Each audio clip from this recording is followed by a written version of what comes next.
Okay. अगर आपने इस वीडियो पे क्लिक किया है, इसका मतलब आप अपने टेस्टोस्टेरोन को इंक्रीज़ करना चाहते हो। और अगर आप अपने टेस्टोस्टेरोन को इंक्रीज़ करना चाहते हो, इसका मतलब आपको ये लगता है कि आपके अंदर टेस्टोस्टेरोन की कमी है। मुझे एक बात बताओ, आपको किसने कहा या आपको कैसे लगा आपके अंदर टेस्टोस्टेरोन की या कॉन्फिडेंस की कमी है? और आप इतने कैपेबल नहीं हो, उस काम के लिए इतने काबिल नहीं हो? और बस एक यही सोच, हमारी ऐसी धारणा, हमारा ऐसा बिलीफ हमारे टेस्टोस्टेरोन को या और हमारे कॉन्फिडेंस को कम करता है, लिमिट करता है। और आप अब बोलोगे कि यार मैंने तो सुना था कि एक्सरसाइज करने से या डाइट अच्छी लेने से हमारा टेस्टोस्टेरोन में चेंज आता है। मेरे एक बिलीफ से या मैं अपने बारे में क्या सोचता हूँ, उससे इतना क्या फ़र्क पड़ता है? एंड आई नो डाइट का और एक्सरसाइज का हमारे टेस्टोस्टेरोन पे फ़र्क पड़ता है। बट जो मेन चीज़ें हैं हमने उनको निग्लेक्ट ही कर दिया है। जैसे हमारा कॉन्फिडेंस कैसा है, हम कितना मोटिवेट फ़ील करते हैं, हमारी कॉम्पिटिटिवनेस कितनी है और हमारा पूरे दिन के अंदर ओवरऑल मूड कैसा था, उससे भी हमारे टेस्टोस्टेरोन पे फ़र्क पड़ता है। और मैं आपको इस वीडियो में यही बताने वाला हूँ कि हम एक्चुअली में क्या गलतियाँ कर रहे हैं अपने लाइफ़स्टाइल के अंदर और हम इसके अंदर क्या चेंज करें, जिससे हमारा टेस्टोस्टेरोन बढ़ जाए और वो हमें ओवरऑल वीक में हेल्प करे। ठीक है? चलिए वीडियो को स्टार्ट करते हैं।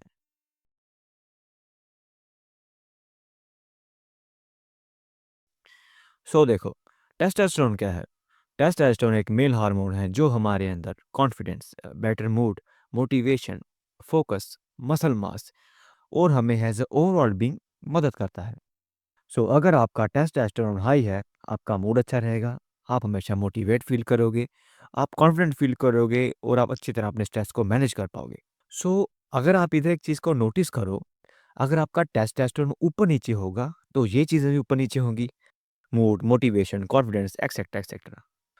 अगर ये आपस में जुड़े हुए हैं, तो अगर हम इन पैरामीटर्स को चेंज करेंगे, तो ये भी चेंज होंगे, है ना? अगर टेस्टोस्टेरोन को चेंज करने पे ये चीज़ें भी चेंज हो रही हैं, तो उनका उल्टा भी पॉसिबल है।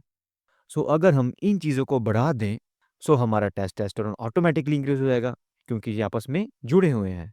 और ट्रेडिशनल वे में ज़्यादातर लोग आपको इसको चेंज करने के लिए बोलते हैं और ये बहुत ही इनएफिशिएंट तरीका है। बट मैं आपको इसका उल्टा तरीका बताने वाला हूँ कि हम इन चीज़ों के अंदर क्या फेर-बदलाव करके हमारे टेस्टोस्टेरोन को इंक्रीज़ कर सकते हैं, ठीक है? देखो, सबसे पहले आप ये समझो कि हमारी बॉडी चलती है नीड पे, रिक्वायरमेंट पे। वो चाहिए क्यों? अगर मैंने टेस्टोस्टेरोन को प्रोड्यूस करना है, तो मैं क्यों करूँ? मुझे पहले नीड प्रोवाइड करो। वो बिना वजह कभी भी टेस्टोस्टेरोन को प्रोड्यूस नहीं करेगी, क्योंकि हमारी बॉडी का हमेशा से पावर सेव मैकेनिज़्म रहा है। वो हमेशा चाहेगी कि वो अपनी एनर्जी को सेव करे, ठीक है? और इसीलिए आप अपनी जितनी मर्ज़ी डाइट बढ़ा लो, आप अपना टेस्टोस्टेरोन एक लेवल से ऊपर इंक्रीज़ नहीं कर पाते। अनटिल एंड अनलेस आप अपनी बॉडी को कोई नीड प्रोवाइड करते हो, ठीक है? मैं बताता हूँ आपको वो नीड प्रोवाइड कैसे करनी है। बट अब इधर ये समझो कि हमारा टेस्टोस्टेरोन गिरते ही जा रहा है। पहले देख लो अपनी पिछली जनरेशन में कितना था और अब देख लो। हमारी पिछली जनरेशन की जो डाइट थी, वो इतनी अच्छी नहीं थी। कभी अकाल पड़ रहा है, खाने के लिए कुछ नहीं है, पैसे नहीं हैं, वगैरह-वगैरह। उनकी मतलब कि इतनी अच्छी डाइट नहीं थी, जितनी हमारी है आज के ज़माने में। बट हमारी इतनी अच्छी डाइट होने के बावजूद भी हमारे पास सप्लीमेंट्स हैं, विटामिन्स हैं, प्रोटीन्स हैं, एक्सेट्रा एक्सेट्रा। इतना सब होने के बावजूद भी हमारा टेस्टोस्टेरोन अभी उनसे कम है। मैं इसलिए बोल रहा हूँ कि डाइट से इतना फ़र्क नहीं पड़ता, जितना हमें बताया जाता है। ठीक है? मैं इसलिए बोल रहा हूँ कि हमारी बॉडी काम करती है रिक्वायरमेंट पे। आपको उसको एक ज़रूरत फ़ील करवानी पड़ेगी, वो फिर ही टेस्टोस्टेरोन को प्रोड्यूस करेगी। और जैसे मैं आपको एक सिनेरियो बताऊँ, मेरे ग्रैंडफ़ादर मुझे कहते हैं कि अपने टाइम में हम रात को खेत में जाया करते थे और उस खेत की रखवाली करते थे, मीन्स की रात में जाया करते थे। तो वो कहते हैं कि उस समय पे हमें डर लगता ही नहीं था। डर का हमें पता नहीं था कि डर एक्चुअली में होता क्या है? और हम वो काम करते थे कि जैसे जैसे बारिश हो रही है और दरिया के अंदर बहुत सारा पानी आ गया और उस पानी के अंदर बह के बहुत सारी लकड़ियाँ आ रही हैं। तो वो क्या करते थे, दरिया में जंप करते थे, लकड़ी को पकड़ के, फिर तैर के उसको किनारे पे लाते थे, फिर उसको बेचते थे। मैं ये आपको क्यों बता रहा हूँ? आप हमारी जनरेशन और पिछली जनरेशन के काम को ज़रा नोटिस करो, कितना डिफरेंस है। कि हमारी पिछली जनरेशन के कुछ काम ही ऐसे थे, उनकी बॉडी को नीड थी, रिक्वायरमेंट थी टेस्टोस्टेरोन की और इसलिए उनकी बॉडी वो प्रोड्यूस करती थी। अगर आपने कुछ रिस्की सा काम करना है, उसके लिए आपको कॉन्फिडेंस तो चाहिए होगा ना, वो कॉन्फिडेंस कैसे आएगा? जब आपका टेस्टोस्टेरोन हाई होगा। मैं वही बोल रहा हूँ कि it's all depend upon needs of the body, requirements.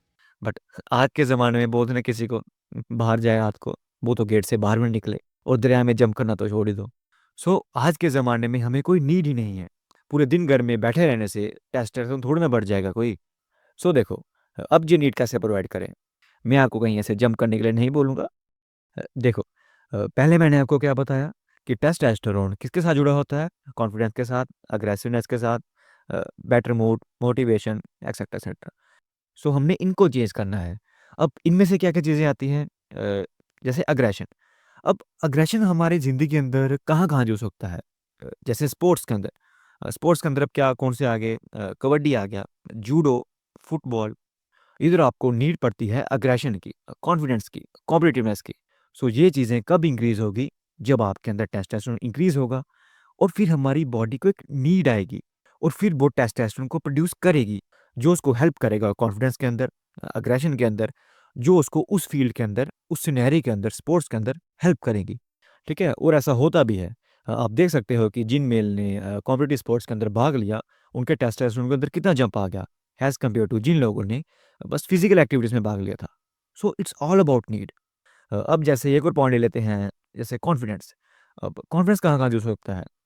जैसे आप पब्लिक स्पीकिंग कर रहे हो, कोई स्पीच दे रहे हो, डिस्कशन में पार्ट ले रहे हो, उधर आपको कॉन्फिडेंस चाहिए। और जब आप इन चीज़ों के अंदर रेगुलरली पार्ट लोगे, तब आपकी बॉडी को एक नीड आएगी।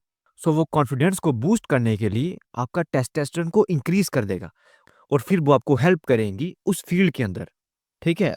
अब आपको थोड़ा इधर समझ आ रहा होगा कि किन-किन चीज़ों को मॉडिफ़ाई करना है, किन-किन चीज़ों में बदलाव करना है अपने अपने लाइफ़ के अंदर, जिससे आपका टेस्टोस्टेरोन इंक्रीज़ हो जाए। But today generation is lazy. वो अपनी बॉडी को मूव नहीं करते, स्पोर्ट्स के अंदर भी अच्छा नहीं है वो, पब्लिक इंटरेक्शन उनकी ज़ीरो है, एक्सरसाइज़ भी नहीं करते और पूरा दिन घर में पड़े रहते हैं। आज की जनरेशन की बॉडी की कुछ नीड नहीं है, तो फिर उनकी बॉडी बस इतना ही टेस्टोस्टेरोन को प्रोड्यूस करेगी, जो उस एनवायरनमेंट में रहने के लिए उनको चाहिए होगा, थोड़ा-सा। ठीक है? लाइफ़स्टाइल पे बहुत डिपेंड करता है, आपका लाइफ़स्टाइल कैसा है? और ना इंस्टाग्राम पे मुझे एक लड़के का ऐसे एक कॉल आया, मुझे बोलता है कि भैया ऐसे ना मैं कॉलेज स्टूडेंट हूँ और मैं किसी से बात नहीं कर पाता, डिस्कशन में अच्छा नहीं हूँ। मैं कुछ बोलना चाहता हूँ पर बोल नहीं पाता और एक लड़की मुझे पसंद है, उससे मैं बात भी नहीं कर पा रहा हूँ। अ, मुझे कुछ आप ऐसा बताओ कि जिससे मेरा कॉन्फिडेंस बढ़ जाए, जिससे मैं सबसे बात करने लग पड़ूँ, मैं खुल जाऊँ। मैंने उसको बोला कि और हम भी यही मिस्टेक करते हैं कि हम उस चीज़ को डायरेक्ट बढ़ाने की कोशिश करते हैं, बट जिसके लिए वो चाहिए हम उस पे काम ही नहीं करते। फिर कॉन्फिडेंस कैसे बढ़ेगा? ठीक है? समझो इस बात को कि लोग अपने लाइफ में इसलिए नहीं इम्प्रूव कर पाते कि वो दूसरों को दिखाने की कोशिश करते हैं कि जो वो है ही नहीं और वो बस अपने आप को सैटिस्फाई करवाते हैं। ठीक है? चलो मान लो अगर वो लड़का बोल पड़े, स्पीकिंग में, डिस्कशन में पार्ट लेने लग पड़े, बता दे सबको, पता चल जाए, नहीं है कॉन्फिडेंस मेरे अंदर, क्या हो जाएगा? तभी तो वो इम्प्रूव करेगा। कैसे बोलते हैं, कैसे इंटरैक्ट करते हैं, तभी वो सीखेगा। फिर ही वो सीखेगा, फिर ही वो इम्प्रूव करेगा। ऐसे बस चुपचाप रहने से या अपनी आइडेंटिटी फेक दिखाने से वो कभी ग्रो नहीं कर पाएगा और बस अपने अंदर ही रह जाएगा। स्टार्ट एंगेज इन एक्टिविटीज जिसके अंदर आप इंप्रूव करना चाहते हो। ये कॉन्फिडेंस का या ये टेस्टोस्टेरोन का, अग्रेसिवनेस का, कॉम्पिटिटिवनेस का जो भी है, इनका वेट मत करो। जैसे आप एक खाली कमरे के अंदर बैठे हुए हो और उस खाली कमरे के अंदर अभी अंधेरा है और आपके सामने एक कैंडल पड़ी हुई है और आप अभी ये वेट कर रहे हो कि जब ये सारा अंधेरा गायब हो जाएगा, फिर मैं इस कैंडल को जलाऊँगा। अगर आप अंधेरे के जाने का वेट करते रहोगे, तो वो कैंडल कभी आप जला ही नहीं पाओगे। आप एक बार कैंडल जलाओ तो सही, अंधेरा ऑटोमैटिकली भाग जाएगा। और उसी तरह आप भी कॉन्फिडेंस का वेट मत करो। आप बस एक बार काम करना शुरू तो करो, कॉन्फिडेंस आपके अंदर ऑटोमैटिकली आ जाएगा। ठीक है? अगर आपके मन के अंदर कोई बात है और वो काम आप करना चाहते हो और आपको पता है, अगर आपने वो वाला काम कर दिया, आप अपनी लाइफ़ में इम्प्रूव करोगे, तो उस काम को कर दो। आप कभी रिग्रेट नहीं करोगे। ये कॉन्फिडेंस, टेस्टोस्टेरोन जो भी है ये, धीरे-धीरे आपके बॉडी के अंदर ऑटोमैटिकली आ जाएगा। क्योंकि आपकी बॉडी उस माहौल के अंदर फिर एडजस्ट होने के लिए अपने आप को अडैप्ट करेगी और जो-जो रिक्वायरमेंट होगी, आपकी बॉडी आपके अंदर ला देगी। Simple as that. Simply just start engage in activities जिसके अंदर आप इम्प्रूव करना चाहते हो। ठीक है? और ये बस एम्बैरेसमेंट से मत डरा करो। अगर मैं वो वाला काम करने गया तो मुझसे कोई गलती होगी, मेरी बेइज़्ज़ती हो जाएगी, मैं एम्बैरेस फ़ील करूँगा। ठीक है? ऐसा नहीं होता। चलो मान लिया, आपसे गलती हो भी गई शुरू-शुरू में, तो जब आप उस काम के अंदर बने रहोगे और आप उस काम के अंदर इम्प्रूव करोगे, तो लोग आपको फिर एक डिफरेंट नज़रिए से देखेंगे ना, आप एक डिफरेंट पर्सन बनोगे और फिर जो आप प्रेज़ेंट में होगे, लोग आपको फिर उसी नज़र से देखेंगे ना कि पास्ट वाले में। ठीक है? इसलिए अगर आपसे शुरू-शुरू में कोई गलती हो भी जाए, तो उसकी इतनी चिंता मत करा करो। लाइफ चलती रहेगी, ठीक है? जो भी आप काम करना चाहते हो उस माहौल के अंदर आ जाओ, उस फ़ील्ड के अंदर आ जाओ, उस करियर के अंदर आ जाओ, जो भी आप करना चाहते हो, आपके अंदर कॉन्फिडेंस वगैरह जो भी उस फ़ील्ड के अंदर चाहिए, वो ऑटोमैटिकली आ जाएगा क्योंकि आपकी बॉडी को नीड आएगी, ठीक है? और बस ऐसे एम्बैरेसमेंट से मत डरा करो, embarrassment is only entry fee, ठीक है? इस बात को याद रखो। सो ठीक है, सो अगर हम अपनी वीडियो पे वापस आएँ, हम टेस्टोस्टेरोन की बात कर रहे थे। थोड़ी बेसिक चीज़ें रह गई हैं अभी जैसे आई थिंक वो आपको पता होगी। जैसे अपनी डाइट को ठीक कर लो, साफ खाना खाओ, फास्ट फूड को थोड़ा कम कर दो अपनी लाइफ से और एक्सरसाइज करो। हाँ, इसको बताना भूल ही गया आपको। एक्सरसाइज करो, एक्सरसाइज हमारे टेस्टोस्टेरोन के लिए बहुत ज़रूरी होती है।